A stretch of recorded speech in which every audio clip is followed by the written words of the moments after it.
And it says here, just to read, where an engineer or firm charges fees that are lower than the fees prescribed by these rules, that engineer or firm commits an offense and shall be liable on conviction to a penalty prescribed under Section 57.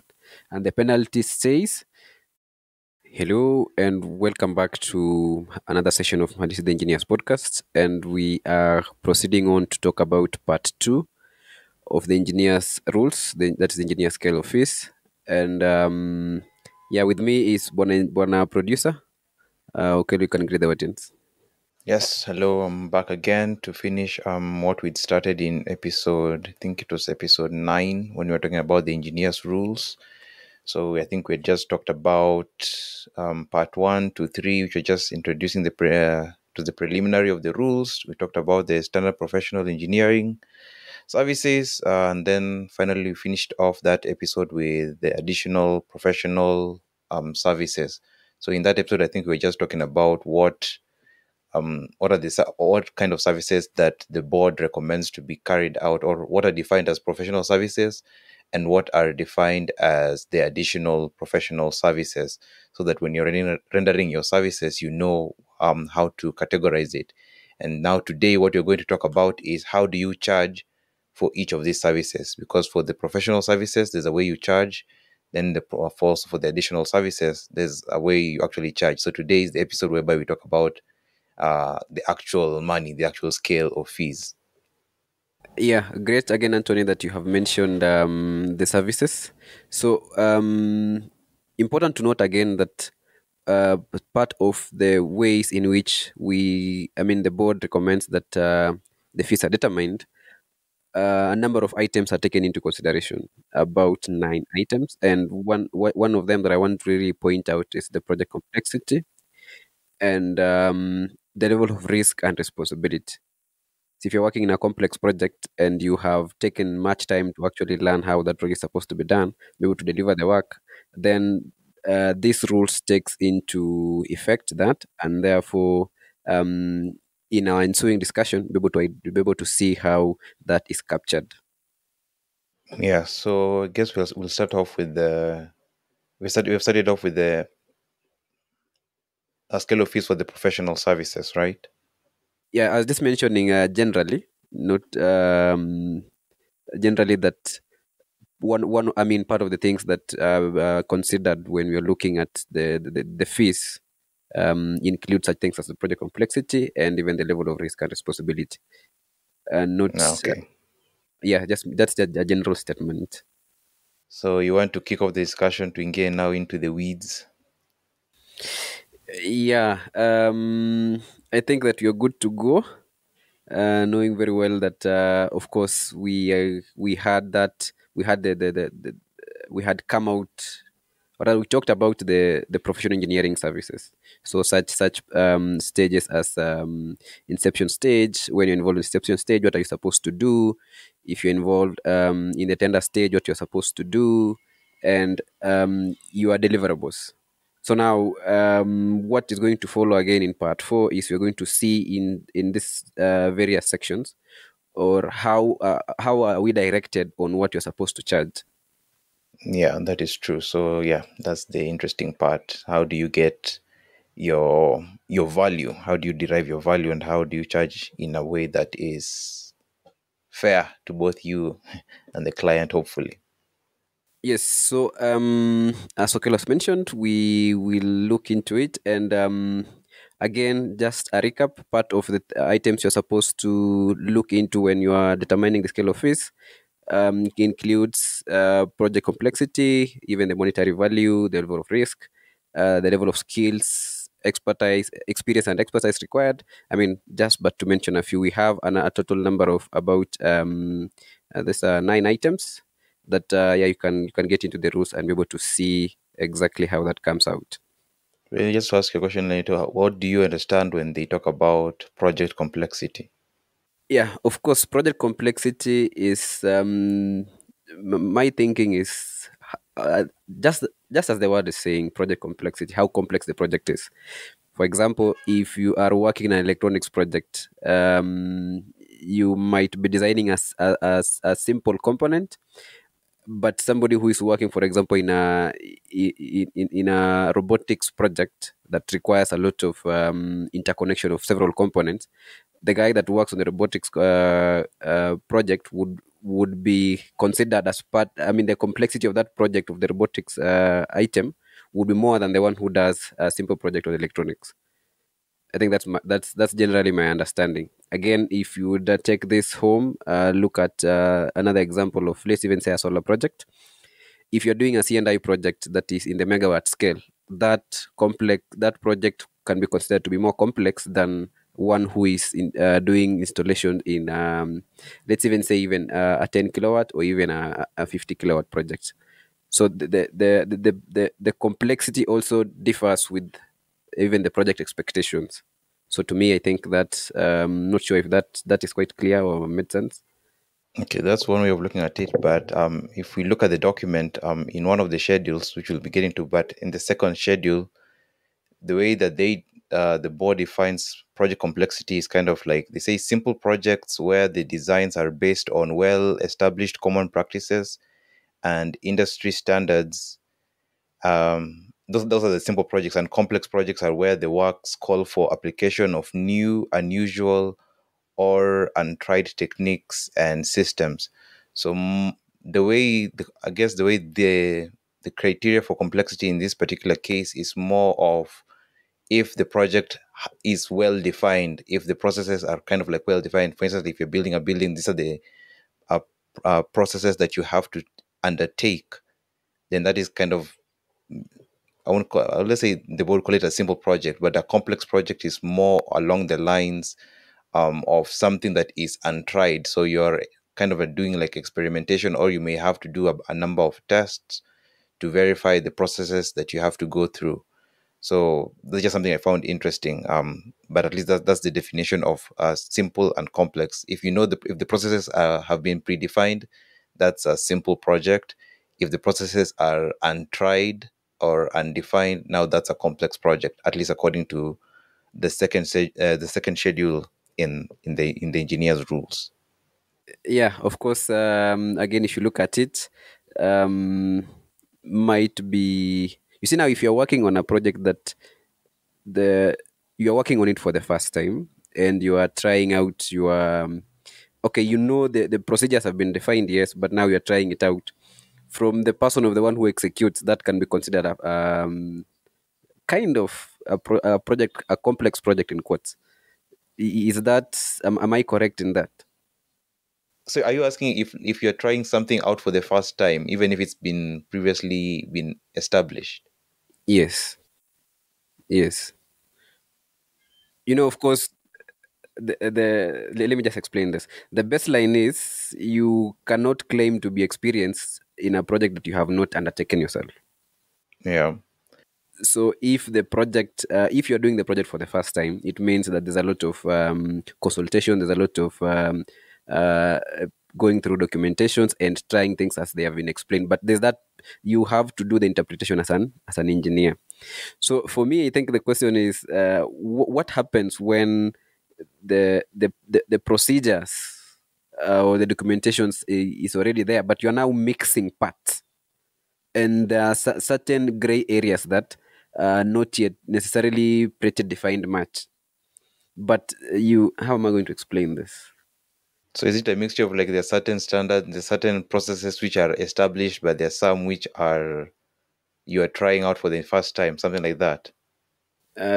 Yes, let's say there's you have this project. Okay, you know that we have standards already of various projects, standards that capture on that take into effect such items as safety, such items as quality of material you're supposed to use, and such like things. So now you are bringing these items, you are mixing up these items. Of course, reading this standard, understanding what the standard is saying, understanding what this other standard is saying, then bringing the components together. In this process of bringing these components together, is what I'm trying to say. These these definitions, this project example there's no way, there's no part that has been defined before. but the standards are already there. So you're mixing these parts together. So the question becomes, does that, because now I'm trying it out for the first time, does that therefore qualify to be a complex project according to the rules? Well, complexity is kind of like something that varies. So it depends on how much how much are you uh, how much is what you're doing already been established. Because like when you're looking at a project is not necessarily everything has to be completely defined. It's just like, are the processes that you're doing, do they have standards, or are there common practices already defined for that practices? So you can have situation whereby for a particular portion of what you're doing, there are established common practices. There is like how do I'm forgetting the term, but they just call it the standards. The standards are already predefined how this is supposed to be done, and then there's certain even let's say even in Kenya, there's a way of, maybe let's say if a construction of building, there's a way certain things are done and they're already predefined, and people have done it over time and refined it. So those are kind of like the complex, they'll be termed as the simple projects. The complexity is simple because you're not really thinking out of the box too much. But then when you also have sections of whereby they're like, maybe you're trying to implement something that is cutting edge, even if the standards are there, there are no common practices. So that now becomes more complex. So the complexity, let's just put it, it's a spectrum.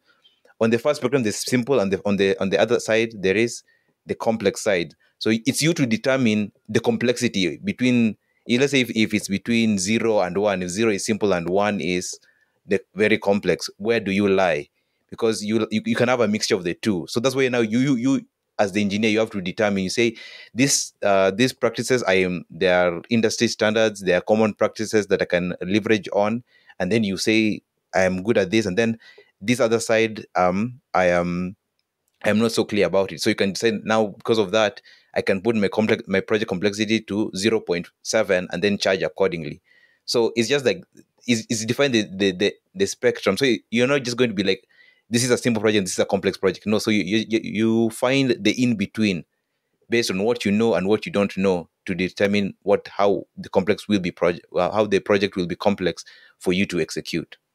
Okay, so if I understand you, there's some, I mean, a leeway for the engineer here to determine, to look at the project and see determine actually how the project, how the project is complex. And that is subjective, you see. But if you look at it again, we have been, I mean, given the limits in description in terms of whether certain processes are already well defined and other processes are not well defined. Now it is in between. It left to the engineer, the discretion of the engineer, and I think one thing that is actually coming out on that is are we, are we guided here in terms of explicating this to the client, or you just know it and say this project is complex, and then now you don't like communicate so much the client, like that point seven that you have come out with. If the client asks you to justify the cost of your project, do you come back to that aspect of like, okay, this project is on a scale of on a scale of 0 to 1, it's about point 0.7 complex?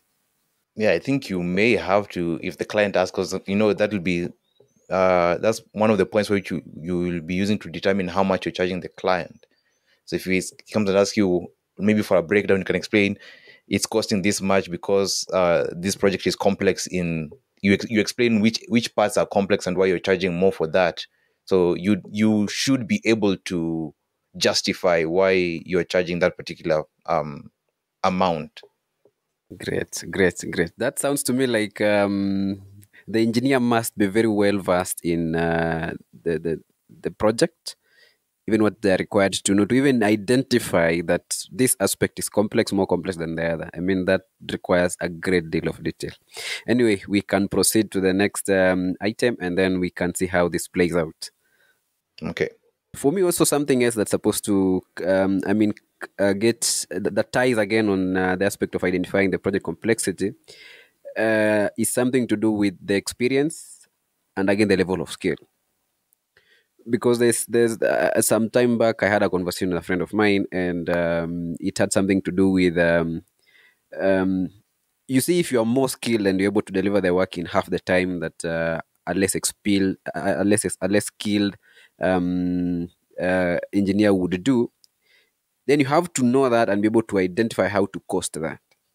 That requires again some ties again with the project complexity. For example, let's just have an example of a solar project. Sometimes when working on a solar project, you might be required to do simulations that touch on shading, that touch on what do you call this? When you're able to, okay, let's just have it as shading.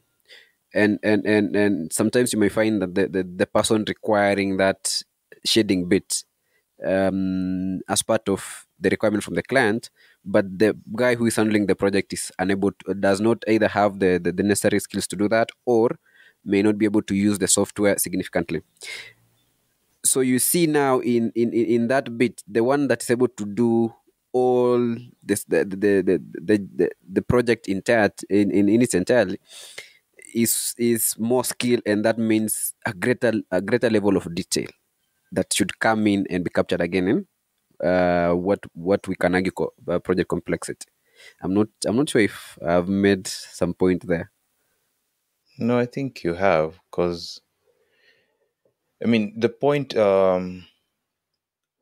I think if I'm understanding, like at least when you're having a level of skill, that's a leverage to give to a customer, no, to a client. Let's call them the client, because if you're particularly skilled in what you're doing, like it means there is a certain level of confidence that you can bring to the project, and you can probably you it means the process that you're bringing is kind of refined. Of course, maybe you can, if you're kind of like gauging it with project complexity, you may probably now the project complexity may go lower, probably because it may be you may charge lower for project complexity, because if it's something that you've done before, you may be like, oh, I've done this before, so the project's not complex, but you may charge higher for the level of skills. On the other side, if maybe you're starting off and you're not as experienced, you may charge maybe slightly higher on the project complexity side, but on the level of skills you and experience, you may only charge lower, because now that it kind of means, when you look at, I think when you're looking at level of skills, it's kind of also looking at it from the client side. It's also kind of like you're also kind of taking a risk. If you take the person who has higher skills, they'll charge you more, but you have more confidence. If you take the person who has lower skills, you'd want to pay them less, because you're taking more of a risk, because they're not being tried and tested. So there's a certain element whereby they may not deliver. So yeah, I think like thinking of it, like looking at the level of skills and the project complexity, they're kind of like on opposite sides. But then again, you may also be more confident when you're looking at someone who has a higher skill, with more skills and experience, working on a complex project, because then now at least you have that certain level of confidence. So at least the pricing is also there, I think, is for the engineers, but also looking at it from that aspect, it's also beneficial for the client to also kind of safeguard them a little bit to some extent. Yeah, interesting that you have brought up that item of client being confident. Of course, from recent news that we have buildings that have collapsed, and one of the things that is coming out is when clients cut corners. They are using people who are not necessarily significantly skilled, with the expectation that they'll deliver the work to the level of the people who are skilled. Um, yeah, another discussion for another day. But interesting to note that even as part of the level of skill comes into question when we are talking about the scale of fees. Yes. So we can move on to the next item. Unless there's something that you want to put across on the that is the inputs into the function of determining the scale of fees. And I think maybe for this, some one of the sections that one of the schedules that kind of like at least give some extra level of detail is the second schedule of the in the engineers group, which is just the second schedule. It's just general factors influencing fees, and this one applies to all the engineering disciplines. So that's where at least they talk about quite a number of these things, like just like what I was talking about. What is project complexity, and what are, like for instance, the project complexity, the typical factor, I think to be multiplied with it's called the typical factor. The basic fee is multiplied with is for project complexities between 1 to 1.5. There's also that one talking about the level of risk, liability, and responsibility. So that's the schedule. The second schedule is one which is at least giving more details, or at least the percentages that you'll be charging for these factors. So if you that's now if someone wants to at least get into the weeds and the details of the descriptions. Yeah, yeah. And of course, to our listeners, you're encouraged to check out the documents, because it will give you more context, and you're able to understand exactly where these values are coming from and how you can get to benefit from them. Again, there's something I wanted to mention on the part of the requirements we're being told here on um, the inputs into the function, and that is something to do with the scope. Remember, again, when we're talking about professional engineering services, there was something that came out in our discussion, that sometimes you can get the client changing scope or shifting the goalposts, where you're being added additional scope, and your initial agreement with the client, when that changes, you need also to note that, and it fits into this question on how to determine the fees. So it's just the project scope again is an input to how that is determined, and we shall see that as we go along. Yeah.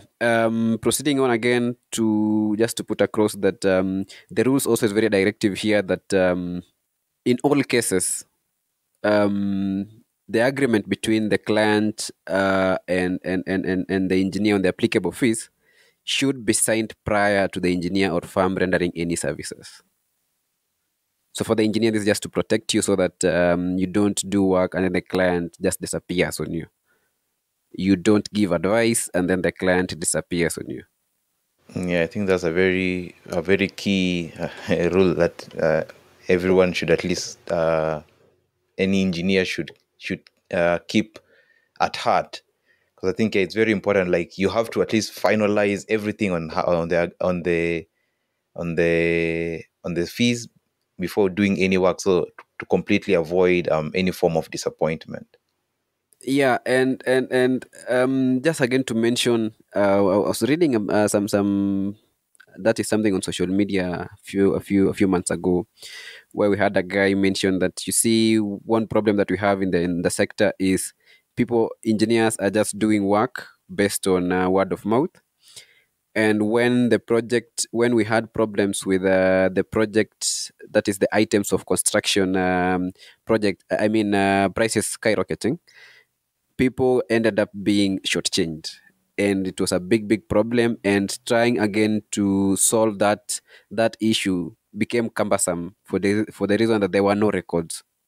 So it is important again, yeah, for the engineer, that when you have agreed on the applicable fees, that part of what you have signed as the contract, you also have the documentation for yourself. And we're being directed here again, just to mention again, to reiterate that this agreement should be done prior to you engaging, or rather giving any services to the client, so that when it happens that umetokwa, you don't come here and complain, oh, it happened, and then now you become very bitter, and part of the reasons, part you didn't like do your due diligence as expected, and you didn't follow the rules as expected. So let's stand guided, and yeah, you can add on what I've not been able to capture there. No, I think at that point, I don't think I have anything else to add. I think probably I'm just thinking this rule was probably from maybe previous experiences. Uh, Engineers and clients got into conflict regarding rules. An engineer may have started services and then the rules were not finalized. So at least they just said, "Hey, let's finalize on what fees we're going to charge," and then everyone's on the same page. You just begin the work so that everyone is at peace. Yeah. But again, people, yeah, we know we're Africans, and sometimes things just escalate. But anyway, again, what you're also being told here is to When you are involved in a project and you have other separate disciplines, this the fees for the separate disciplines should come into the picture of the project. I've had cases where you would find that an electrical engineer doubles up to be a mechanical engineer, a civil engineer doubles up to be an electrical engineer, and that bit is not captured in the project. So you can find sometimes some clients who just say, you can do this, you can just do this job. I'm giving you the whole of this project. But if you don't really understand that this scope now requires another discipline, it becomes might be difficult even for you to see how you can get directed on that. Again, the fees will tell us what to do in such cases. I mean the rules.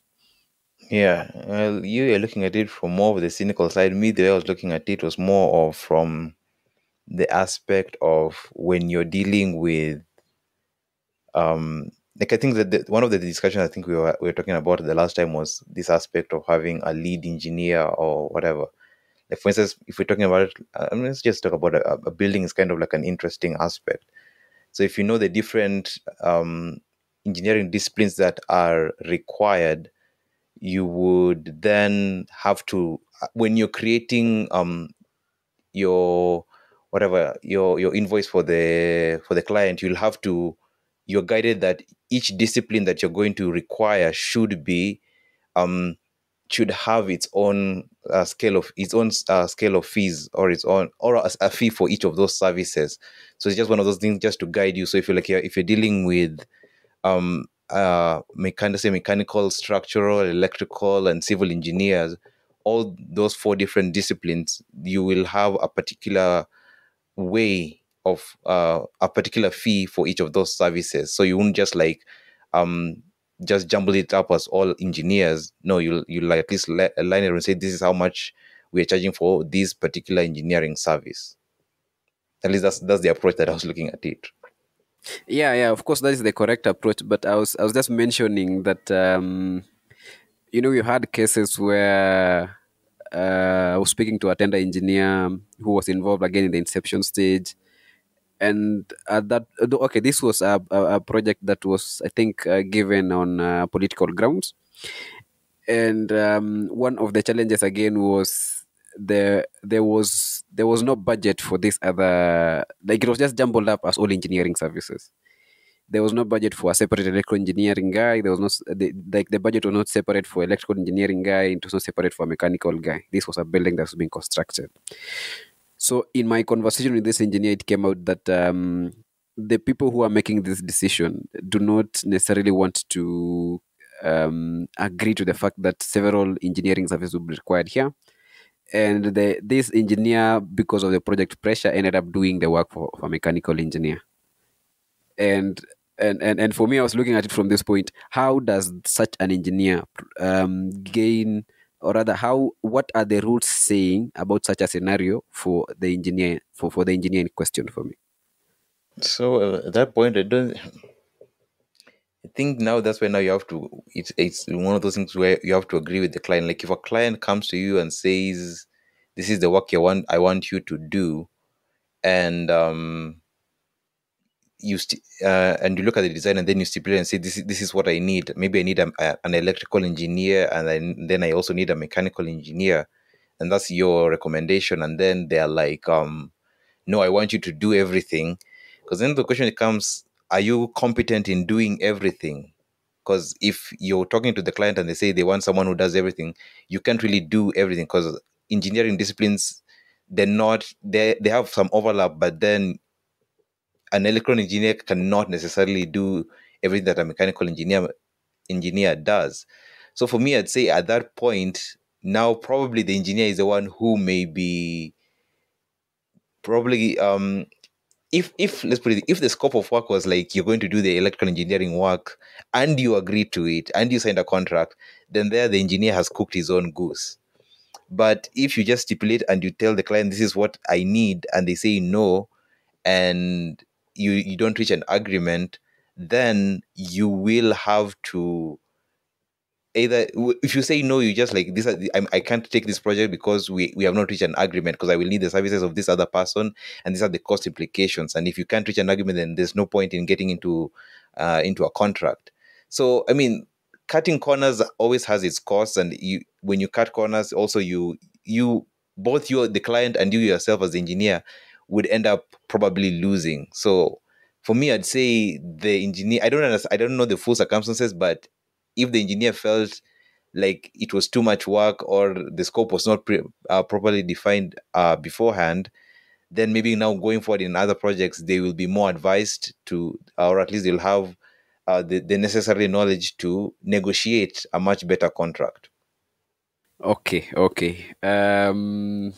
Yeah, I know we might discuss that more, but the point I was trying to put across is yes, of course, in certain situations you may have where the client only knows you as the engineer, and the client might become difficult in quotes when you would want to put across that aspect of variation, and just to say that okay, my understanding of this project was that I'm supposed to work on the electrical bit, but now we need a mechanical guy, and now you need to pay for the additional services, and this guy now, okay, I don't know how that conversation transpired after that, but the point I was But the trying to question put is, at across. what point was he bringing this aspect of the mechanical engineer?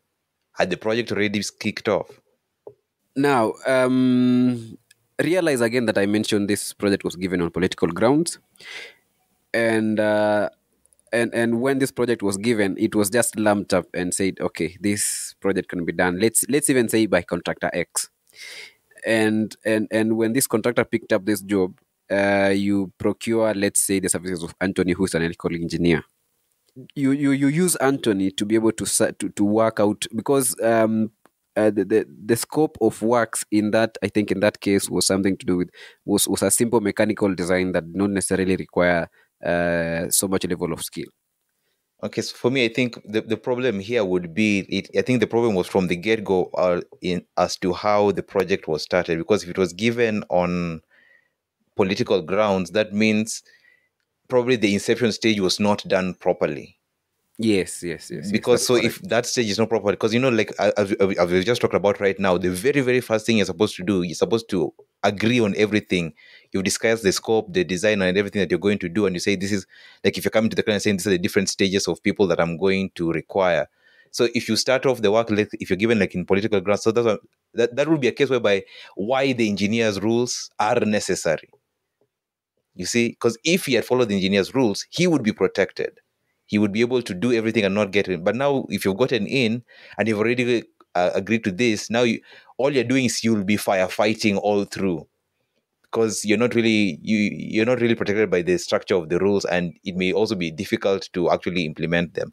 So for me, I say that case is a case as to why the rules actually exist and how they would help you or make your life easy as an engineer working on a project. Yeah. I think I later came on when I was able to get hold of the rules. I did share with the engineer. I think when we'll meet again, I'll try to understand and ask around what happened after that. But yes, we can also proceed to the next item. And just to put across that, earlier on, I did mention that prior to giving any engineering services, all what the agreement should be in writing. And here we are directed that the field shall be set out in writing in the agreement between the client and the engineer. And what should be captured in this agreement is how we are going to cost this project. For example, it could be as a percentage fee based on the cost of works or the cost of the project. Alternatively, it could be fees. I mean, the fees for additional professional engineering services. Um, um, yeah, you can take into account the aspect of the additional professional engineering services, if any. The other bit is it could be time based fees that are calculated either in man hours or man months. Alternatively, it could be reimbursable expenses, and sometimes it could be a combination of either methods that we have been mentioned. But it has to, the way you are going to be compensated in this project should be placed in writing. And we can't really stress that so much, because sometimes we have had even contractors who are being like given just jobs by word of mouth, and then you get to site and then client, oh, sina pesa nini, things happen, you end up being demoralized and doing also yourself, because the client has become difficult to do a poor job.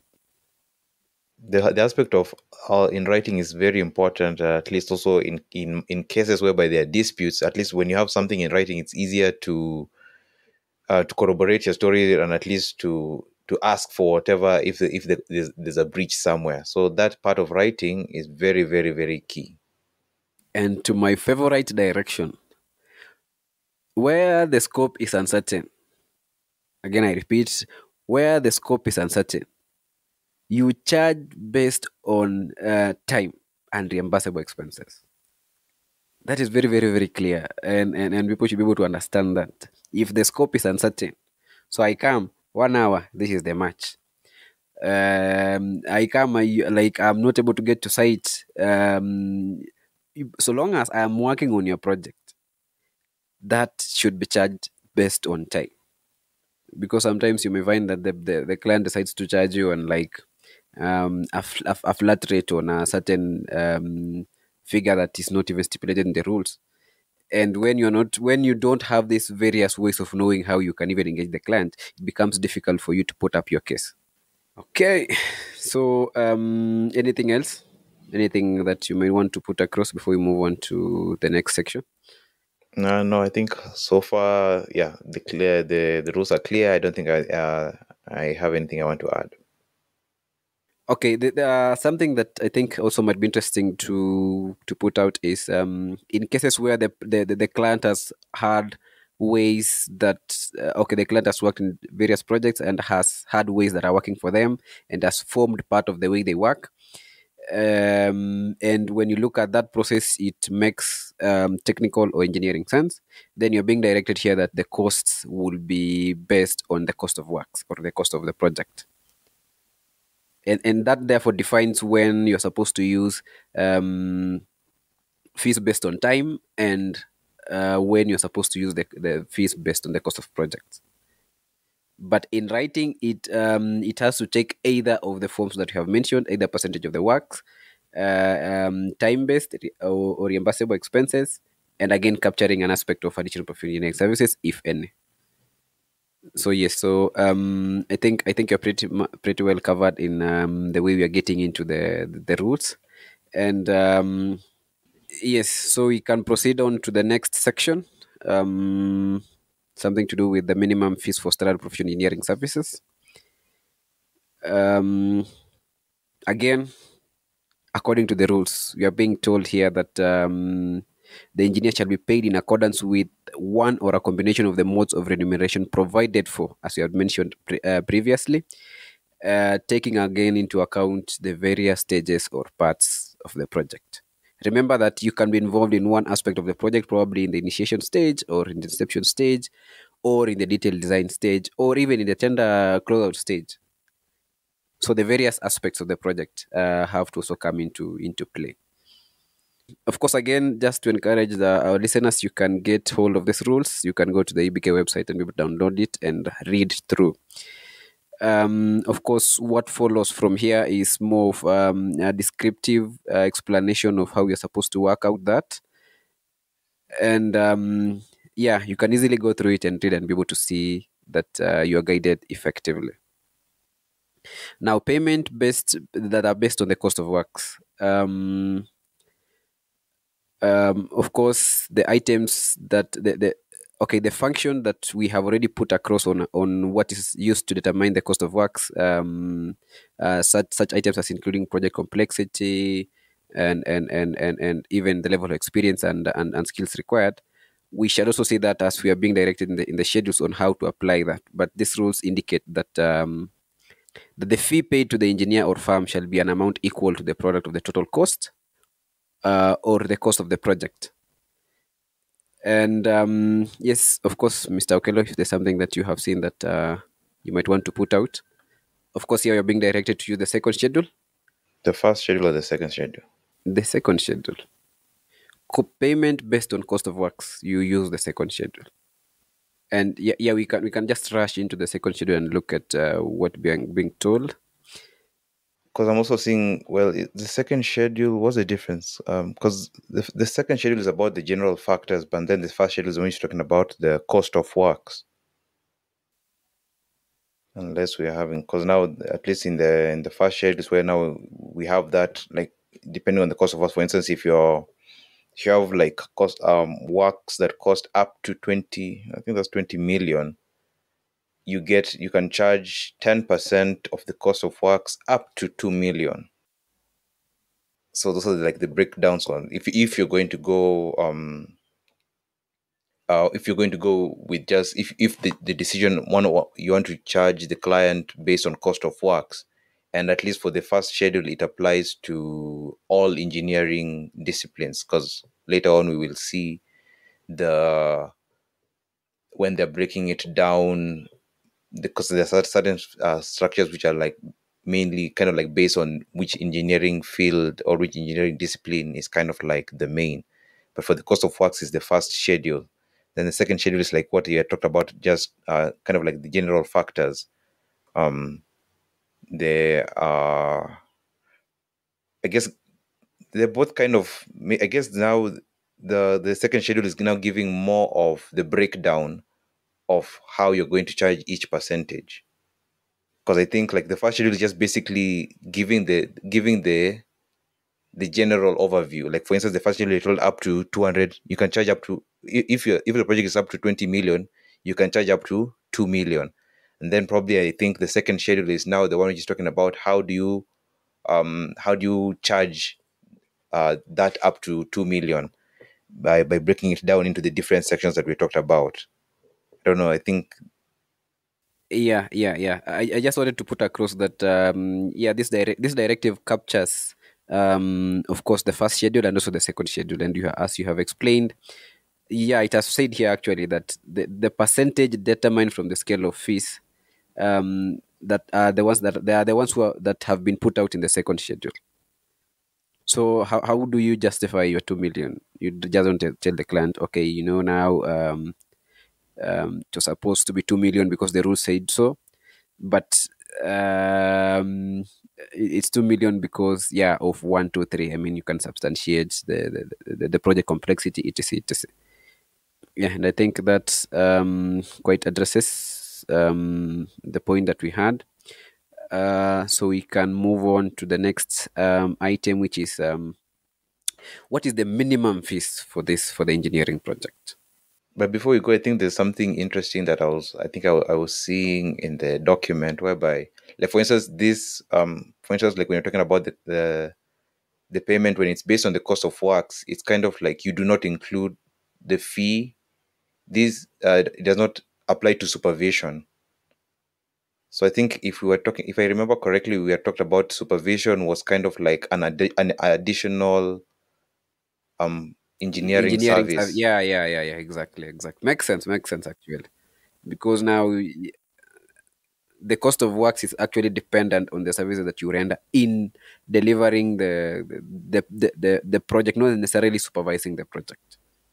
So I think it's directive here that supervision is aside the cost of works, but that should have actually been captured initially, where we're being told, yeah, I think it's there because you see when we're being directed in what is supposed to go into, I mean, set out in writing in the agreement between the client and the engineer. um, you can have the percentage fee based on the cost of works or cost of the project, which is now the service that you render as an engineer to get the project up and running and even deliver the project. But now there's that aspect of the additional professional engineering service, which I think now is being captured here as part of the supervision. So supervision is separate. Cost of works for you now to deliver the work is maybe you can have an example that can give life to that. Do you have an example that you're able to think of? In terms of supervision, In terms of even giving the context to more context to the rule. I don't really have, but my interpretation is kind of like, for instance, like like for you when you're engineer, you've done the design and you you have the design, and now it's coming because the supervision is when you're actually doing the building of the works. So if you have to, because the client can provide the people to supervise and make sure that the work is going according to plan, or but if the client doesn't want to have his own team be on the to supervise the site, and it's the supervision either coming from, if it's you as a farm, or if you're a farm, the supervision is coming from people of your farm, or you're the one who's hiring someone to supervise the works. In that particular case, you are the client. You're providing an additional service to the client because you have already done the design work, and you've already given what the instructions and the plans that need to be done. So when when you're also doing the supervision work, that's now the additional service, because I think the rules are kind of like expectant that supervision on site. Although I don't know, I'm wondering what the supervision means, because there's supervision and because there's also that aspect of inspection. No.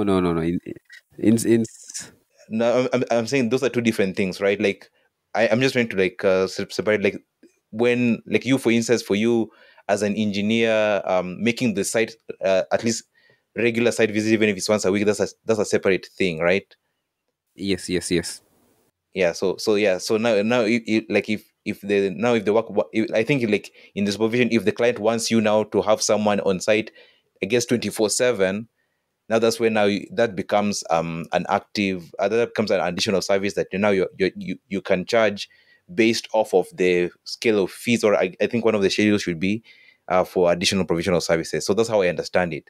So the supervision is the client supposed to supervise the works that are actually the building or the actual construction or whatever, with you, the engineer, doing only occasional checks to make sure everything's going well. But if they don't want to do any supervision, they want you to do everything.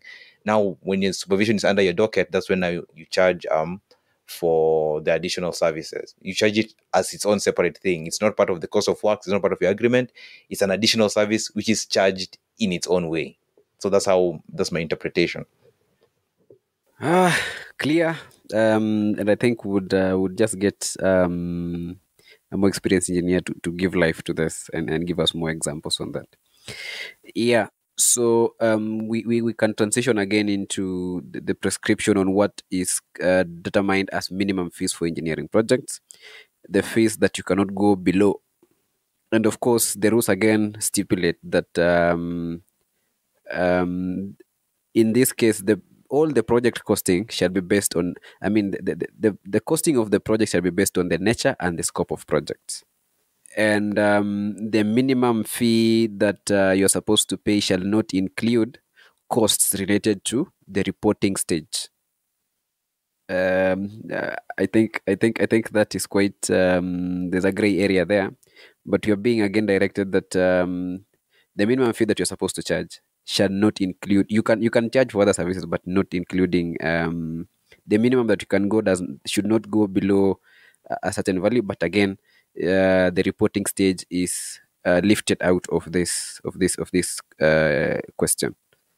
I'm not sure if there's something that should be clarified there.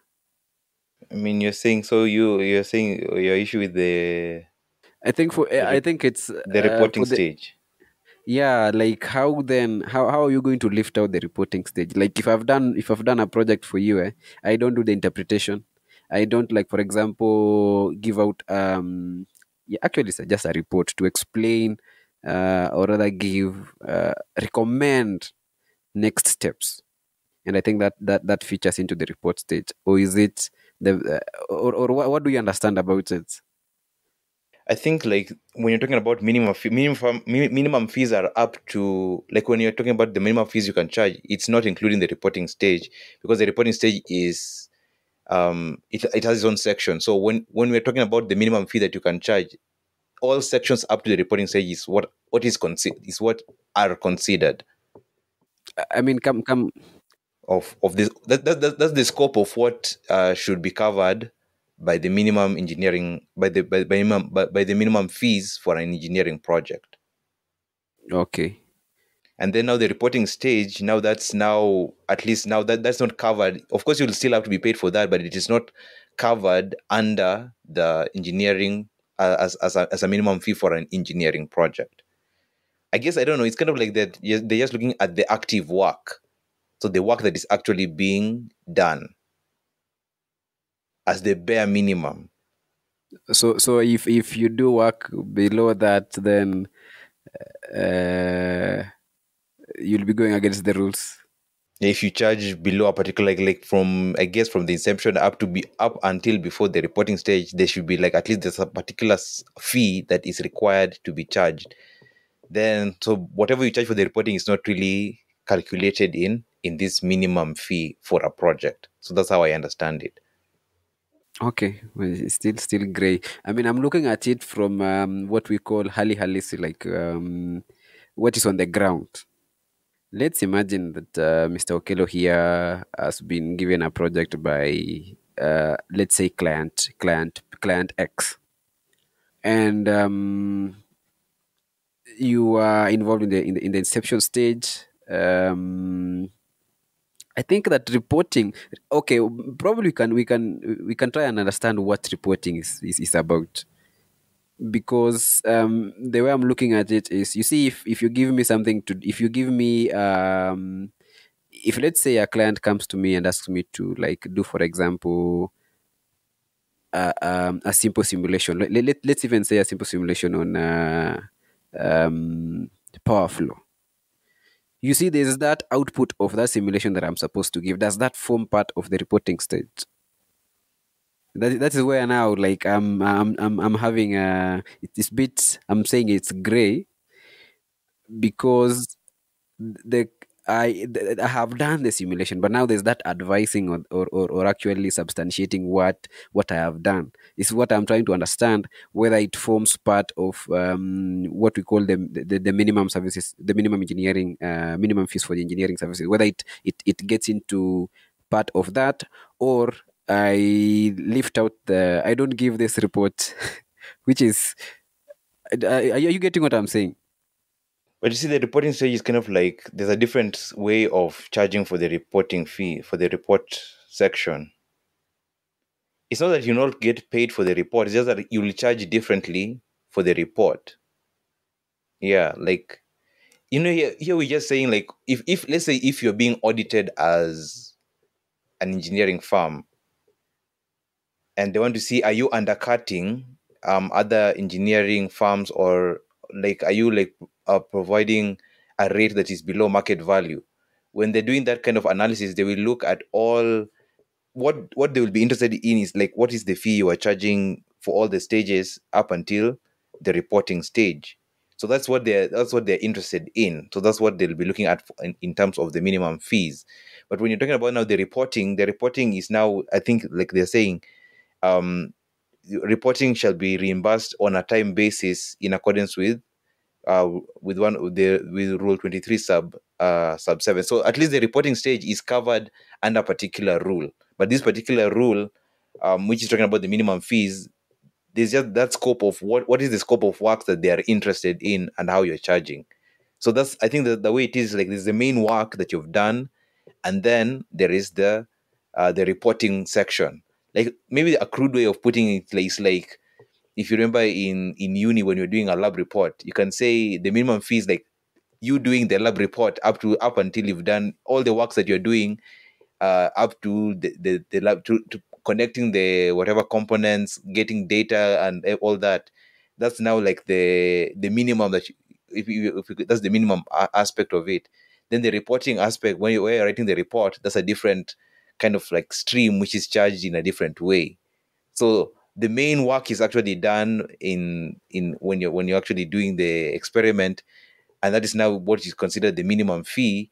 And then your report, it's still part of the project, but it's under a different stipulation. So here it's just like looking, you're just trying to make sure someone is not undercutting in where the work is being done. The report is important, but it is not considered, at least what the board has said, not consider it as when looking at the minimum fee to charge for a project. That's how I think I'm understanding it. Yeah. And I think that was for me the biggest question, because there's that interpretation of the results, which I'm calling the recommendations, which you're going to tell the client, okay, so do one, two, three, and here is the writer based on what I have done. You see that compiling of that document, which now in quotes, I want to call it the report, is what I wanted to know whether you transition from that stage and give the client something that they can be able to make a decision on. But if, as you've explained, yes, I mean, the minimum, let's call it the minimum services you can offer, is you would go through all that stage until such a point that you're able to, you have the data, you have the results. So up to that point, how do you charge going backwards from when you started from the project until such a time that you're able to get to such a section that you're supposed to give out the report? Because I'm seeing like when you're charging, that's what I'm saying. Like I'm seeing the report, it's being charged on the reimbursable. It's time based and it's kind of like reimbursable expense. So that's how you're charging that.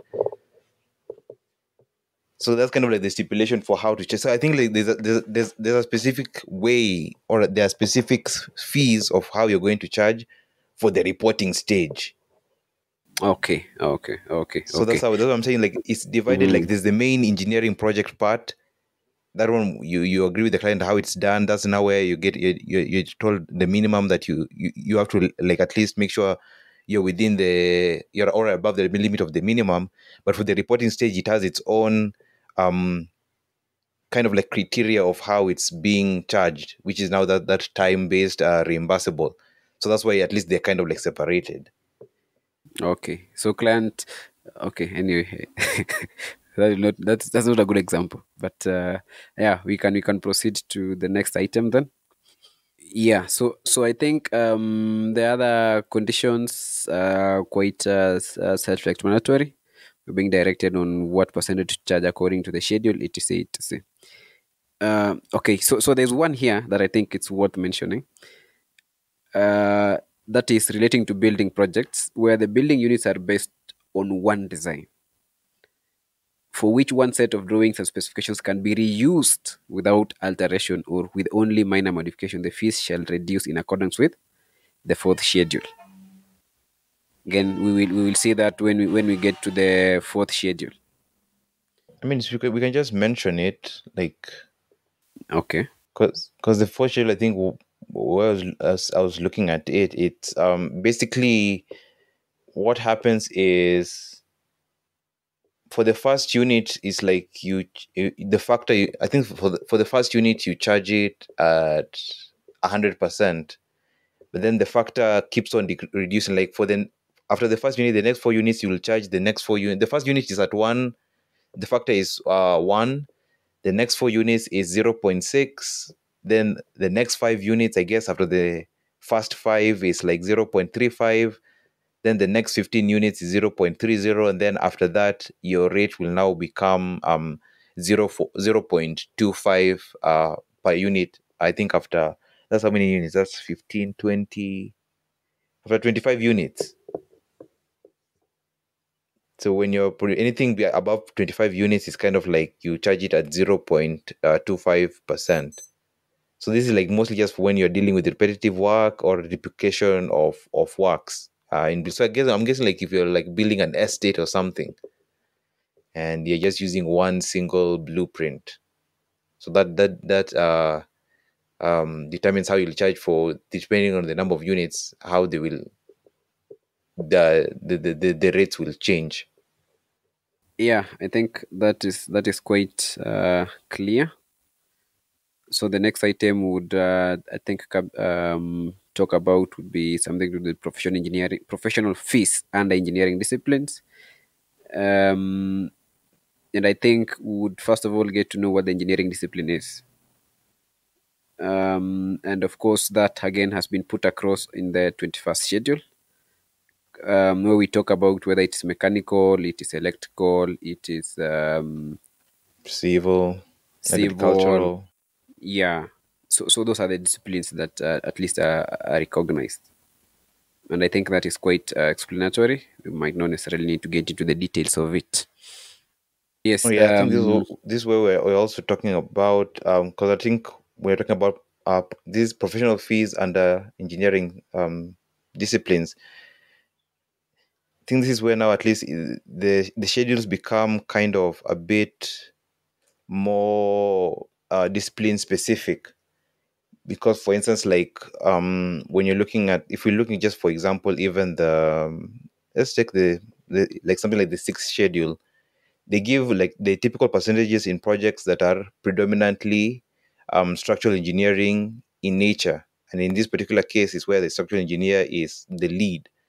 And for that in that particular case, the structural engineer is the one who will get the most amount, which is like 7% to 10%. Then the civil will get between 2 to 3.5, and then the electrical and mechanical will get between 2% and 2.5%. So this is also tying back into that aspect whereby we were talking about each engineering discipline in a project will have its own fee. It'll have its own structure of how the fee is charged. So like the fifth, sixth, seventh, eighth, up to the 12th schedules, they are now like discipline dependent. So like there's the when the structural engineer is in charge, when the mechanical engineer is in charge, when the civil or even electrical. So those give guidance on how the breakdown will happen, depending on who is the lead consultant in the project.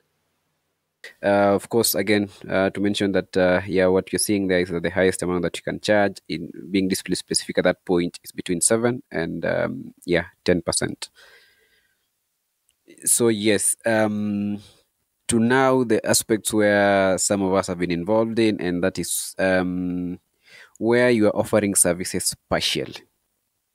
How do you go about costing that? And of course, there's one definition here of what we call the cost of works, which means that okay, which is defined as the fair estimate amount or value of the works at the onset, including all taxes.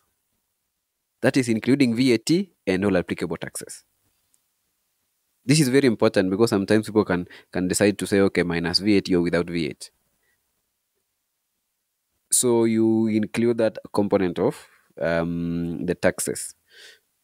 So it's important again to be able to see this as a definition, so that now when you're involved and say you do one aspect, or you just do the design, and you apply the factor, you also put in the question of taxes, so that you also pay our own taxes and do not rob the government. I think that was important for me to put across. I'm not seeing what else is looking to me like something significant. Of course, what is not included again, the cost of works, is something to do with the administration expenses that is incurred by the client. That is again the cost incurred by the client under the agreement between the client and the professional engineer for professional engineering services for the works, and then salaries traveling out of pocket and expenses of the resident staff, unless the works are carried out by direct labor. Yes. So next definition is something to do with the cost of project. We have been mentioning this. Okay. So remember again, we were talking about what you're supposed to put in writing, what gets into the cost of the project, what is this cost of the project that we are trying to talk about. Again, as defined here, it means all cost of all elements of the project, including value added tax. Just mentioning this reminds me of an article I was reading online the other day that was talking about excluding the taxes in the cost of the projects, and the clients pushing back with that regard. So that you're saying, if you add, you see now, if for example you're working on a project that is costing, let's even say 50 million, and then you cost that 50 million plus VAT, you see that 16% can be looked at to be a significant value. And sometimes you find that there are persons who would push back on that. So again, it's directive here within the cost, within the rules, that the taxes should be included in the cost of the project. So anything else to put out here? No, I think the definitions are pretty clear. I don't think I have anything I want to supplement.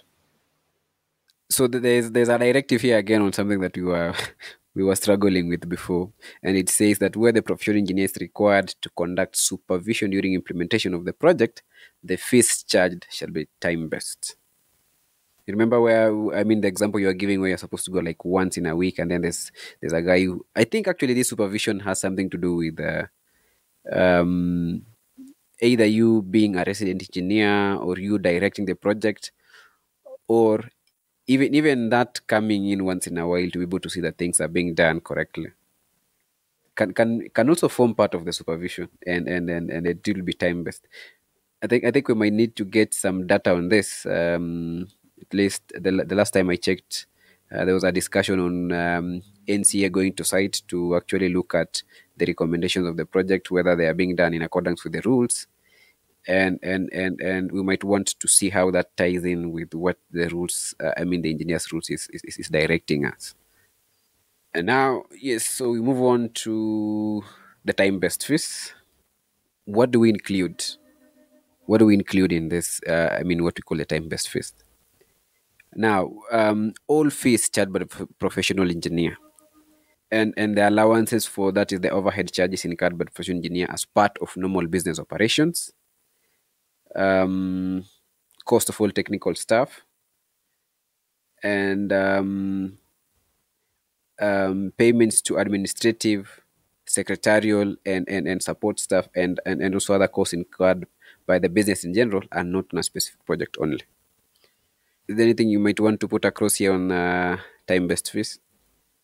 No, I think for the time-based fees, it's pretty clear. I think was it in the cost of works where they were talking about that's where you don't include the administrative, or what is it? That was on cost of project. So that's the difference. So at least now so in the cost of the when you're using cost of works to charge, you don't include the administrative fees. But now when you're using the time base, that's when at least you can include. Am I getting that right? Yeah. I think that's correct. Okay, I think maybe that's a pretty, it's something interesting, because I remember, like, at least in the rules, when you're getting into an agreement with the client, you can choose to. I think those were the two major, whether you want to charge based on cost of works or whether you want to charge them time based. Of course, there's also that other provision for if you're doing additional services and stuff like that. But those are the two key points. And also, I think it was like, if we just doing a recap, it was, if you know the scope of works, you can charge in terms of cost of. If you know the scope of the work and the schedules, you can charge using cost of works. But if the scope is unclear, that's when you use the time based. So at least now this breakdown gives at least guidance on what the time based is, what the time based includes. So I think, that's pretty. It's good to know. Yeah, I also think that important again to mention here under the time-based rules that um, we are being directed again. When do you use man hours? When do you use man months? And when do you use what actually gets into like okay, when do you determine that you're supposed to use man months, and when do you determine when you're supposed to use like man hours, and even daily rates? And of course we begin by the hourly rates. If your project, for the hours that you're involved in the project, do not exceed 40 hours or 1 week, then you will use hourly rates. Again, if you're involved in a project whose time does not exceed 40 hours or 1 week, then you will use hourly rates. Once you exceed 40 hours to 200 hours, then you're being directed, yes, to use daily rates. If you are above 200 hours, then you use monthly rates. I think the breakdown is very good to at least to know. Yeah. We will see that under that is we can just jump straight into the 17th schedule and see what numbers we are looking at. Yes, so the 17th schedule actually indicate that the hourly rate for an E1 engineer would be 12,500. The daily rate will be 75,000. I mean, all these rates are in Kenya shillings. And then the monthly rate is 1.2 million, 1.25 million.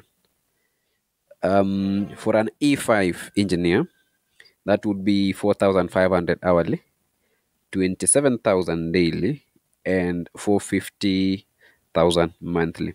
So you can see we are graduating from 12,500 all the way to 4,500. I think the difference here is about 2,500, 2,000 actually. So generally, again, that would mean that we need to really define who are these persons who are, again, indicated to be E1, E2, and E3, and E4, E5. If we can get that going. So who is an E1? An E1 is a specialist registered as a consulting engineer with the board. Again, an E1 is a specialist registered as a consulting engineer with a board. There are two criteria here that is being put out. So the for E1, for a specialist, has to be a recognized authority or top practitioner in a field of major importance. If you look at transmission, for example, you might be one of the very, very skilled labor that we have even in the continent in as far as transmission of HVDC is concerned, high voltage DC. In that case, your speciality is something that is can be considered here to be in a field of major importance, and therefore you qualify again to be as part of E1. Of course, that is left to in the sole discretion of the board to be able to identify that and categorize for us these persons. Okay, who is an E2 engineer? So an E2 engineer is a principal registered as a consulting engineer with the board. Now, the one of the conditions set out here is that this engineer is either a partner, a sole proprietor, a director, or a member who jointly or with other partners bears the risk of the business. You could be registered as a consulting engineer, but you do not bear the risk of the business. So I mean, this qualification here can throw you out of being E2. So you might be delegated again to be E3. Again, another condition for an E2 principal registered engineer is that the E2 engineer provides strategic guidance in planning and executing a project and has authority over several related professional groups in different fields. So you might get to a point where the E2 engineer is able to guide several engineers, probably mechanical, electrical, agricultural, etc. But they take instruction from him, or rather, he's the one that is able to guide. Let me equate it to the business. Okay, so who is an E3 engineer? It's again interesting to see where the difference between an E3 and an E4 comes in. So an E3 engineer is a senior engineer registered with the board as a professional engineer. And what qualifies one to be a senior engineer? So you're being told here that this engineer has adequate experience and adequate expertise and relevant experience performing work of engineering nature.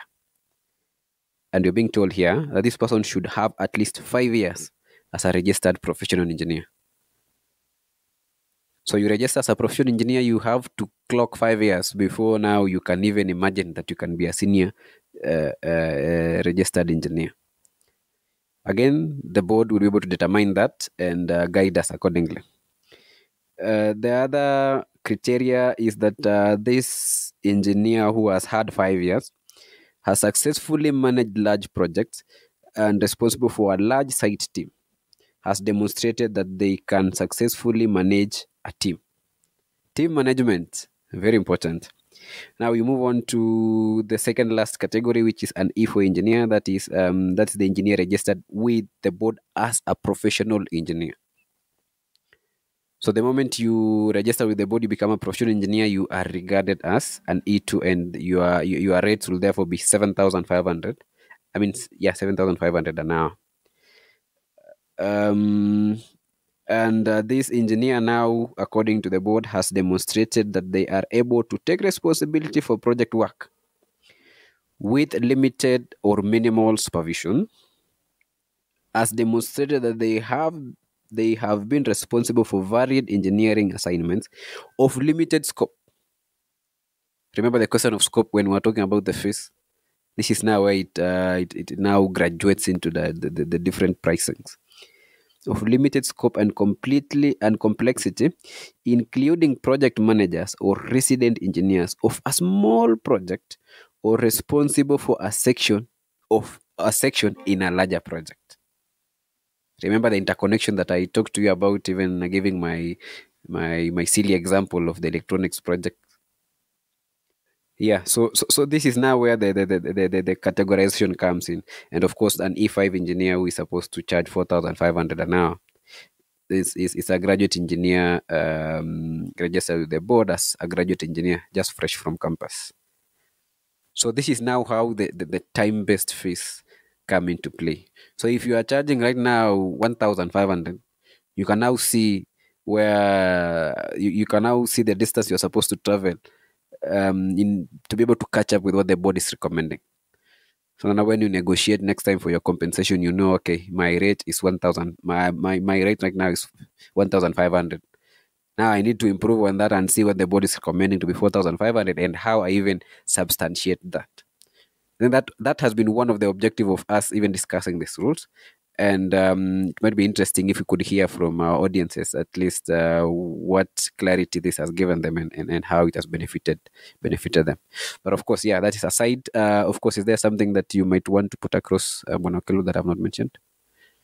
No, I don't think I have anything to add. I think I like how the board has described the different engineering grades. So at least anyone who's interested, at least in working with these rules, you know what is required to advance from one grade to the other, to the next. And especially if someone wants to advance from E5 to E1, you can plan out your future, and at least you can see how that will affect your hourly rates. Yes, exactly. Some people can imagine that these are very, very, very good prescriptions. Now you might want to see how that is given life. We can transition now to part 5. Yes, we can. What is part 5? Yes, part 5 talks about Yeah, part 5 is fees for additional professional engineering services. so what okay, the directions we are being told here is that the fees shall be determined in the following ways. One is that the input of partners and consultants shall be paid hourly.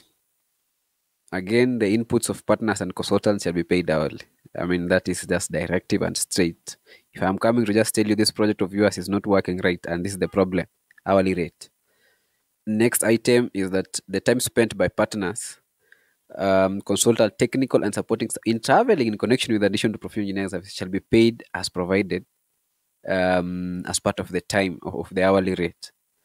So if I'm traveling to your site for 10 hours, I am to be paid that 10 hours. What do you think about that? That doesn't it sound like I don't know. It sounds kind of the client might push back and say, okay, now that is not the actual work. But from the side of the engineer, I have left other works just to attend to you, so you must compensate me for the time that I'm not doing other works. Yeah, it's a bit of a controversial rule. So that one, I'm not sure what the board was thinking, but maybe they have their own. It's kind of like, um, hmm, it's a bit tricky for me. But I mean, it makes. I guess if you're looking at it from the point of lost wages, it makes sense. But I'm thinking it's kind of okay. It's kind of okay if you're if the consultant is not traveling too far from, like, if say if you're in Nairobi and then you're just traveling within Nairobi, or even just going to Kiambu or Machakos, that's not too bad. The problem is now when, for instance, if you're the consultant is Nairobi and then you have to go somewhere, no, Turkana, that kind. So maybe the other question is this travel time back and forth? Of course, yes. Because you see, you have taken me from it's kind of like let's equate it to per diem. What is the rationale of having per diem? I have taken you from your area of residence. I'm moving into a different place. I have to compensate you for the places you're going to stay. I have to find you meals. But now, in this regard, it is not you who is to define what per diem is. It is the we are being told here that what you are supposed to pay this professional is hourly rates that are determined by the board. And if you really look at it from this other way, if that project has not progressed without this professional, then it means without this professional, this project cannot you cannot realize the fruits of this project. So you are on the verge of losing more if you do not pay this professional as expected. But maybe the other question is just like, what I would be curious on is there any kind of guidance on, for instance, what this travel, because it's just time spent by partners. Because what I'm thinking is like, for instance, you can be like, you can travel from Nairobi to Kisumu on an aeroplane, or you can travel by road. Of course, by road you'll take more time and you'll be able to eat more to charge the client more. But if you fly, you'll spend less time. So, is there a way of like protecting like a client from that kind of, like, does the means of transport even matter? I think it does, because you can imagine that a partner does not have the luxury of wasting time as much as we are imagining here in terms of using the road network. If you spend 2 days on the road, huh? And this project you would have gone probably and covered it in like um, let's say you have traveled like, let's say, 2 hours, you go to the site for like another 2 hours, you already gotten back, sorted the client, and then you can move on to another project, you can do other things. But if you are going to spend 8 hours on the road, my friend, you have not gotten to the site. Even the amount of money that you are going to get from trying to squeeze out this client as much, trying to squeeze as much juice from this client, might be a loss to you for the simple reason that the other work that you would have done, even for the other hours that you are going to do in other projects, would be more than what you're supposed to be spending on the road. I think without being malicious as much, I generally think that there's a level within which you can't just go below that. I mean, you would be even be wasting yourself, even, yeah, as the engineer. But of course, if you are huko chini, you are imagining that if I spend 10 hours, I'll get this amount of money. The client might not necessarily even give you next opportunity for the reason that you ended up doing something that I think to them they consider it not ethical.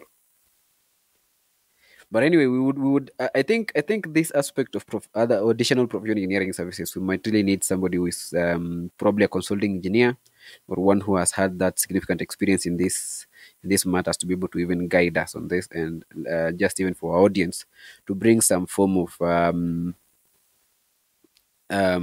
context and understanding better. Yeah, so we can now transition to part six. Do we what other payments for professional services? Uh, I look at these indications here, and I'm just saying things that, at least for me, have not been faithful to. For example, the cost on the local okay, there is reimbursable expenses, actually. That is the disbursement that should be charged at the minimum rate of 8% of the professional fees. I had not even seen the 8% bit. 8% of the professional fees. Such things as local telecommunication costs. Long distance telecommunication. You see now, telecommunication costs, I think my interpretation here is include such things as even making the phone calls, talking to, connecting. That is the, let's say you're supervising several contractors. that communication around ensuring that the project is able to transition should be something that should be costed on the part of the client, and we are being directed here to use at least 8% of the professional fees. So we are looking at local telecommunication cost, long distance cost, routine production of drawings and documentation, where you go and revise drawings several times. You need to cost that. And then now there's, yeah, of course, what we are calling the per diem, the local travel expenses within a radius of 25 kilometers from the engineer's farms or farm's residence office. 8%. Of course, standard software and computer costs. I actually think that people sometimes might not really cost this, because if for let's even look at a standard professional software. Let's say you're using AutoCAD, and it's you have paid to for the license of AutoCAD. How do you cost that? You know that you cannot draw that thing without AutoCAD. If you draw without AutoCAD, it might even take you a long time, or it might not be as accurate as you was expected to be. Or any CAD software. How do you cost that? Again, 8%. Anything that you might want to put across? I don't think I have anything to add, but maybe looking at the, I guess, standard software and computer costs. Yeah, that one is a bit tricky because it's not like, unless you create your own in-house rate for card design, because the card, like all these other things are like one-off expenses, kind of like for something like the telecommunication costs, you make, for something like the telecommunication costs, you make a phone call and then you only pay for that kind of that the time that you've made a call, you can track it. Office supplies, you know what you're buying and what you need. But standard software, that's one now would be interesting to see a perspective of how would you charge that, or unless you just charge some kind of percentage. Maybe in your list you say, I charge, since I used AutoCAD, you have a standard AutoCAD fee or something like that. That's the only thing that would make sense there. But yeah, that one is a bit tricky to deal with. Yeah. You see, now I was laughing because uh, we've been doing projects, but now that as like really knowing that you're even supposed to cost that, for me, I mean, this is just news. Interesting to see that I have the leeway of doing 8%. There's another one here that is saying other disbursements shall be charged at the minimum rate of 10% of the professional fees. Hmm? For example, travel expenses for travel outside the local area by appropriate means. So now here we are not being told here use which means. You're not being told use by road or whatever. You are just told travel expenses 10%. Living expenses of personnel engaged in the project, use of specialized equipment, testing services. Interesting. Project specific insurance. Uh, I'm seeing points here that are very, very important. Okay, of course, if you're going to advertise the project, yeah, you're going to charge 10%. Um, and even getting the approvals and permits. See now that aspect of, oh, you will go to, let's say you want to construct a house or a building, you go to Kanjo, that back and forth, you charge 10%. For once, I am feeling like we are now equating ourselves to doctors who would charge you consultation fee. Then now you'd also have to buy the medicine. Then you'll have to pay for, was it, when you get to the hospital, there's that bit where you start. There's like a card that you're supposed to be given. You pay for that card. Sounds like that's the same approach here. What do you think? I mean, that's the whole goal of having, if you have a body that um kind of like sets or tries, at least tries to give some kind of guidance to your profession, so you're able to at least be protected as the engineer, to know at least you'll always get the right rates and everything. So that's the goal, at least, or at least that's the vision that we have for EBK. Like, it will be able to bring harmony and at least standardization, and make um the engineering practice to be, because as good as, like you've just said, as good as the one for doctors. So at least there's structure and there's predictability, because also with structure and predictability, it's easier to even advance the field to further and greater heights. So that's what, at least if these rules are implemented, and if people take it to heart, that's the vision that we hope to achieve. Amen to that. We are hoping that in our lifetime we'll be able to get there. Um, and I've just reread this documentation here, and we are being these are reimbursable expenses. Uh, so the question becomes, how do you go about doing the 8%? For the reason that are you supposed to provide documentary evidence if you traveled or if you made phone calls, as you said, you track the time, and you are supposed to say, okay, see, now I made a phone call for 1 hour, and each hour, according to the telecom service provider, I'm charged, let's say, 5 shillings. Do you provide that, and therefore, or you only invoice them the 8% of the professional fees and say, I use this for the telecommunication costs? Do you attach the documentary evidence? For that one now, I'm not so sure about, but probably you would have to have some kind of document to show, like, the amount that you want, because reimbursable really has to be some kind of accountability, if my understanding is correct. So you say this is what, you give them, like, kind of like a bill. So I guess if you're doing, like, for the telecommunication costs, if you have a bill or something, although I'm not sure, at least for travel expenses, it's much easier. And even the one that now would be tricky is, now how do you give a receipt for software and computer costs? But I think there would have to be some kind of structure or something to you have to give to the client. So there now, I don't know, there's no direct stipulation in the rules. So there it may either be between you and the client to agree upon what it's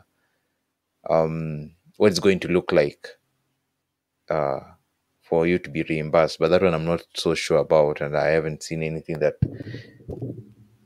gives specifics as to how that would work. It's just telling us the 8%, but whether you provide receipts, how you account for that, I mean, that's, I think, one of those things we always call open to interpretation. Yeah. I know accounts people will be like, you have to provide evidence. You have to show us why we should we should give you this money, so that you cannot come to us from the blues and say, okay, I need 500 shillings. I made a phone call for like 10 minutes. They have to see that 10 minutes, and they have to see how you have arrived at the 500. Of course, I mean, the rationale of that, we might need to get a finance person to be able to give us their perspective, so that we don't have this pushback. And when people imagine that these finance people are just being so hard on me for and this money is for the company, it's not theirs. But yeah, anyway, something that we might explore in future. Again, in cases where you come in as a sub consultant, yeah, what we call out here, umepewa sub, like somebody has picked up a big project, a consultant, let's say a civil guy, and then now comes to Okelo and say, okay, so I have an electrical engineering scope. I want to give you this scope. How do you charge that? So we're being directed here is that sub-consultant expenses shall be charged at a cost of engineers or firm's fees plus 5%, which now means that you, who is the contractor who has given out the sub, you are going to benefit from the subs services. What you're going to get from the sub services is 5%. Am I making sense? If we just repeat that. Okay, let's say the contractor, who is a civil guy, has given you work, the electrical engineering scope. So you charge, let's say, 100% of your project cost. Now this contractor is going to charge the client 105%. The civil guy will charge the client 105%, which therefore means that what the contractor there gets is the 5% from that electrical scope that he has not done. You understand? Yeah. Eh. So it's again important to be able, so that even you who gets the project next time and you give a civil guy and you tell the civil guy to quote for you, you only overquote by 5%. Okay, and then another point is that the client and the engineer will review the projected expenses before the start of the project and also agree on the applicable disbursement category and reimbursement methods. You see, it's very categorical here that you have to agree before you begin, so that when you begin, there are no when somebody changes here, plays monkey games, you know your reference point. My understanding here again is that this should be in writing, and then engineers will be able to get themselves to a position where they do it also, like it becomes part of their DNA to do these things in writing, so that we get away from this word of mouth things. Now we move on to the next section, which talks about that is preparation of bill of quantities. Uh, yeah, I think what is worth mentioning here again under the that is the bill of quantities, is that as it applies to, I mean, in this case, the directive you have been given is what applies to the building works. Um, and of course, you're being told if you are taking out and preparing the quantities, you charge 2.5% for new works. And then now for alteration of the works, you are going to charge between 3.5, between 3 and 0.5% of the cost of works. Um, Something else to mention here is that when the designs are altered and there's modification of the designs, there's also a percentage that you're being directed, supposed to charge. Again, even as we rush through it, it might not really get to stick. We advise that our listeners again go through the document and be able to read. Even you can even choose to read on only the section of, for example, the bill of materials and some definitions, and be able to get the point. I think, Okelo, you can get us going. I think that one's pretty well covered. And then maybe the next one is, I think, something you talked about briefly, is payment for alteration and modification of the designs. So this one is mostly if this is now if after the completion if after the completion of the inception stage under Rule 6, any design, whether completed or in progress, or any specifications, drawings, or other documents prepared in whole or in part by the engineer is required to be modified, then there shall be an additional fee. So here, I think the most important thing to note is it's after the inception stage is where we the aspect of alteration or modification comes in. So that's where now, after that point, that's what's now considered an alteration. And at least for here, there'll be an additional fee by the client in accordance to be calculated in accordance with the third schedule. And I think, let me just see the third schedule. Typical factors by which basic fee is multiplied. So yeah, so so the third schedule was just describing the kind of like the kind of work that is being, or the design that is being altered. So the third schedule is what will help you determine the additional fee to be charged when this alteration um for alteration of the design after the inception stage. Interesting. Again, the schedule is descriptive on what factors you're supposed to use. Can read the rules and be able to see again how to apply that. So I think we can move with speed again. When Okilo just mentioned items of importance, and we're also looking at so what happens when you are on site and w- um, things or other items are damaged or destroyed. How do you handle that? And I think the rule here is quite descriptive, and it says that if before the completion of works, the material or anything or the material, plant or equipment is damaged or destroyed, and then this would require additional work being done by the engineer or firm, then you will be remunerated on time basis for the additional works together with any other reimbursables. So again, yeah, interesting to see when situations such as this, when materials are damaged, might require more time from your end. That is, if you're paying people on time basis, they cannot proceed until such a time that all materials are brought to site again. So you would charge the client for the additional time and additional services that you're going to offer. Now, to what is happening so much in Kenya is something to do with termination or suspension by the client. How do you get protected in that case? This is now where now what we had mentioned before about the question on having the documentation's right comes into play. So we are being told that if the work or engineer or farm services are terminated or suspended by the client, with a caveat that except where the termination or suspension is due to the engineer or firm's default or negligence, then the firm shall pay the following sums.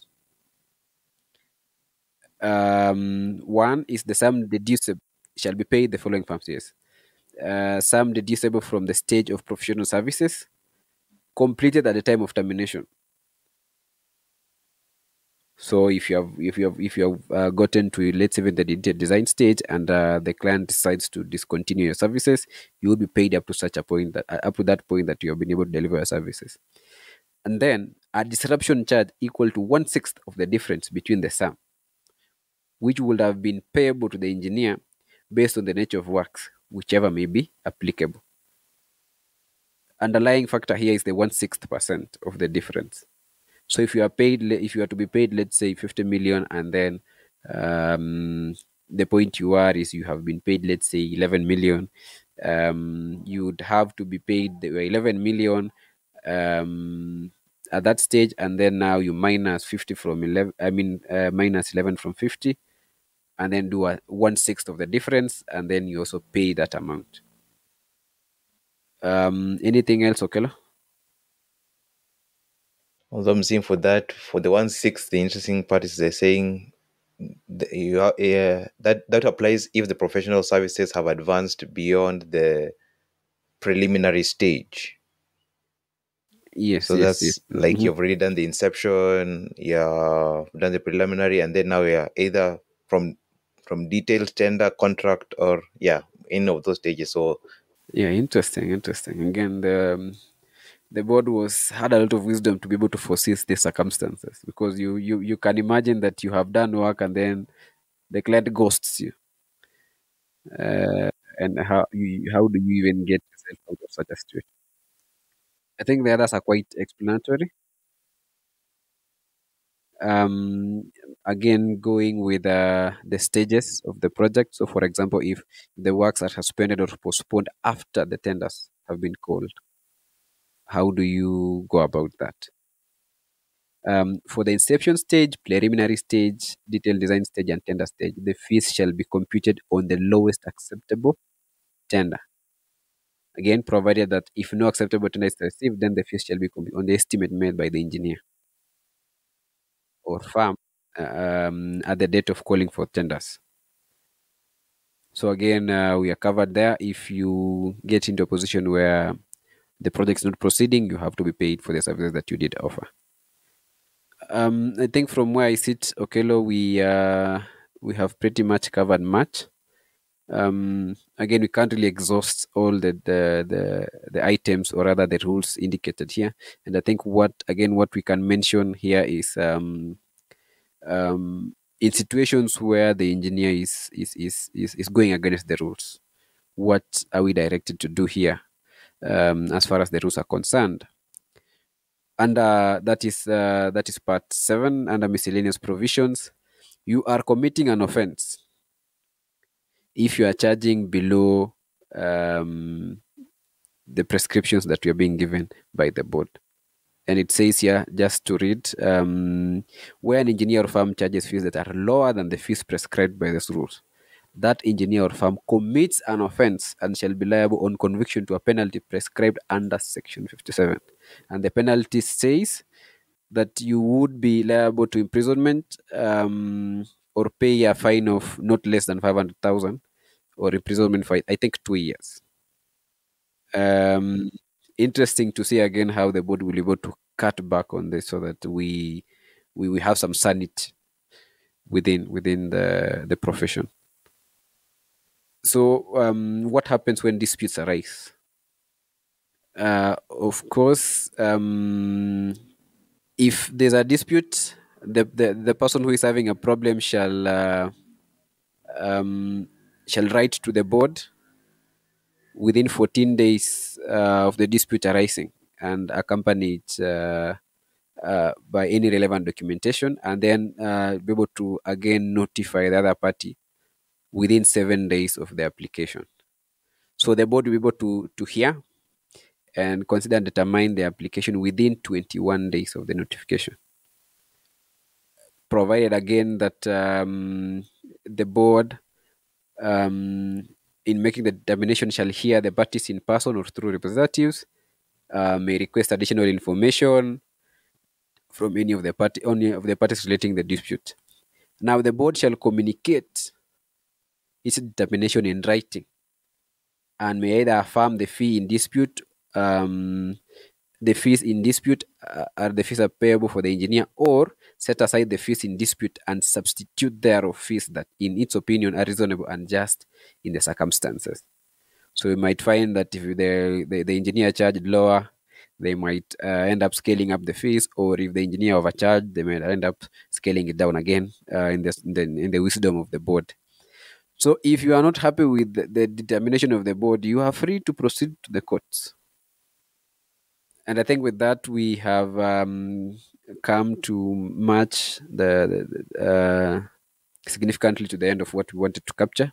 The others are just explanatory sections that is under the schedules. And of course, our listener, you are encouraged to be able to go through the board. And again, you can get this document and you can just search it on the internet, the Engineer Scale of Fees 2022 or 2021, or you can go to the EBK website and be able to download it. Yeah. So I think, that closes out at least this part of the discussion. At least we have introduced the engineer rules and scale of fees. And probably, like I'd said, I think from the beginning, this is just the beginning of the conversation around this. It's really good to have these rules out there, to know that they exist as a beginning. But going forward, what would be also interesting for us is maybe if we can get actual practicing engineers who have probably either used these rules, or even maybe if they've had encounters in which some of the rules stipulated here would have made their life easier. So it's just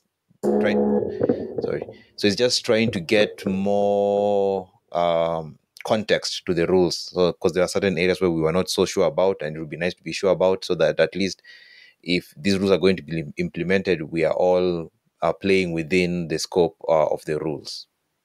Yeah, interesting. For me, I think the takeaway in all this exercise is that we are doing more of just explaining that the rules are there, more of preaching and asking our audience again to be able to get through the rules and understand what the rules are saying. It's good again to have something that we are going to call a frame of reference, so that if an engineer in the farthest place in Kenya is able to use the rules, the other one from the farthest south is able to again use the rules, and we're able to offer close to uniform services, and for the betterment even for the persons who consume the services. And I think with that, I want to say a big thank you. Until next time, we meet again. Until next time.